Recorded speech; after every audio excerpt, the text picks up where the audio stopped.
বিশ্বনবী বললেন কিয়ামতের আগ দিয়ে মানুষের মধ্যে আকাঙ্ক্ষায় প্রতিযোগিতা বেড়ে যাবে, প্রতিযোগিতামূলক টেন্ডেন্সি। কার চেয়ে কে বড় হতে পারে, কার চেয়ে কে বেশি টাকার পাহাড় বানাতে পারে, আছে না নাই? বিশ্বনবী বললেন ওয়া আনতারাল হুফাতাল উরাতাল আলাতা রিয়া আশ-শাইয়াতা তাওয়ালুনা ফিল বুনিয়ান। কিয়ামতের আগে এমন কিছু লোক যাদের গায়ে দেওয়ার মতো জামা ছিল না, পায়ে দেওয়ার মতো জুতা ছিল না, পেটে দেওয়ার মতো খাবার ছিল না, সমাজের কেউ তাদেরকে চিনতো না। হঠাৎ করে এই লোকগুলো ধনী হয়ে যাবে। And they will start to construct, they will compete to construct high rises building in the cities. শহরে গ্রামে এরা বড় বড় বিল্ডিং বানানো শুরু করবে। এই উঁচা উঁচা বিল্ডিং আমাদের সমাজে আছে না নাই? কৃষ্ণপুরে 2 তলা 3 তলা বিল্ডিং আছে নি? আছে। আজ থেকে 20 বছর আগে ছিল? আমি তো 20 বছর আগে যখন আসছি কিছুই ছিল না, খালি পানি আর পানি। আর এখন 2 তলা 3 তলার অভাব নেই। এই যে বিল্ডিং বানানোর প্রতিযোগিতা, কুমিল্লা শহরে আজ থেকে 20-25 বছর আগে 5 তলা 6 তলা একটা বিল্ডিং ছিল না, এখন 10 তলা 20 তলা আছে না নাই? ঢাকায় আজ থেকে 20 বছর আগে 10 তলা বিল্ডিং খুঁজে পাইতেন আপনি? নাই।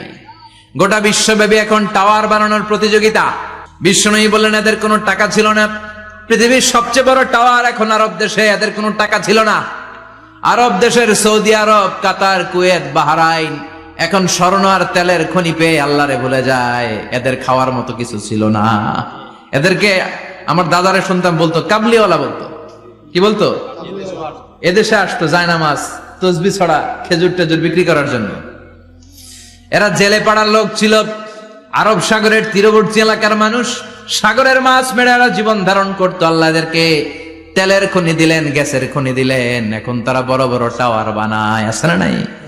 বুর্জ আল খলিফা, কি উঁচা বিল্ডিং, 828 মিটার উঁচু। জেদ্দা আছে 1000 মিটার উঁচু কিংডম টাওয়ার। তাইওয়ানে আছে তাইপেডাং টাওয়ার 101 তলা। মালয়েশিয়া আছে পেট্রোনাস টুইন টাওয়ার 88 তলা। চায়নাতে আছে সাংহাই টাওয়ার, একটার পর একটা টাওয়ার। প্রতি বছর অ্যানাউন্স করতেছে যে ওদেরটা আছে আমাদেরটা বড় বানাবো। কাতার কয় ওরা বানাইলে আমরা পারবো না কেন, আমরা বানাবো আরো বড়, আছে না নাই? শাগালাত কুমুত তাকাসুর, যে আরো লাগবে, আরো বড় হতে হবে, এই টেন্ডেন্সি মানুষকে আখিরাত থেকে একেবারে গাফেল বানিয়ে